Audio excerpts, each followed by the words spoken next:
Back to today's big story. Turmoil in Washington is casting some doubt over President Trump's whole growth agenda. Wall Street wants to know, we're going to get a tax cut this year?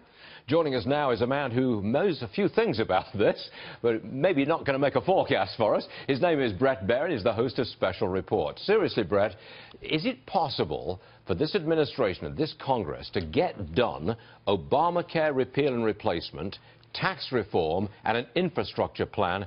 Can they really even think about doing all of that this year? No.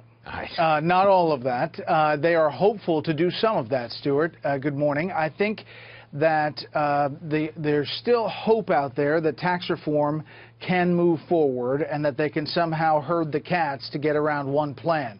It is not easy, just specifically on Republicans, to get them on the same page on what tax reform looks like in its intricacies. As you know, it's a very complex situation to try to make it revenue, so-called revenue neutral. Add to that the turmoil in Washington and this special counsel, Robert Mueller, who was appointed yesterday, and the investigations that are ongoing. It has created a spin cycle that has made it harder for Republicans to move things forward, and I think perhaps has delayed things into next year. Now, the appointment of Robert Mueller to look at the Russian connection, if indeed there is such a thing, a lot of Republicans thought that this would get that problem, put it over there, so they could get on with the other stuff that's on their plate. You're saying not so. It gives the Democrats leverage to hold things up in Congress. It does. I mean, tell me a Democrat who in this environment is going to walk across the aisle and say, let's start working, let's negotiate. I don't know that there are a ton of them. There may be a few. I do think you're right in that it is an exhale for Washington, that all the calls for a special counsel, a special prosecutor, you stop hearing those. And now there is one, but I don't think it stops the fervor among the Democrats about this issue overall. The Republicans are in a very difficult position. They are divided on Obamacare, divided on tax reform.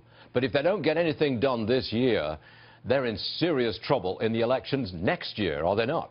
It's an amazing cycle here, yeah. Stuart, if you think about it. You have an agenda that if they don't move forward, and they are slowed clearly by the current scandals, if they don't move forward this agenda, specifically tax reform is the number one, then they run into trouble in 2018. If they lose big numbers of seats and they lose control of the House and the Senate, well, guess what? Senate Democrats and House Democrats will then start their own investigations into Donald Trump, the president, and the administration, and Russia, and that will create another cycle. So I think there is real impetus for Republicans to move things forward, and the question is, can they do it this year? You got that right. Bret Baier, host of Special Report. Thanks for joining us, Bret, as always. Thanks, Stuart. Yes, sir.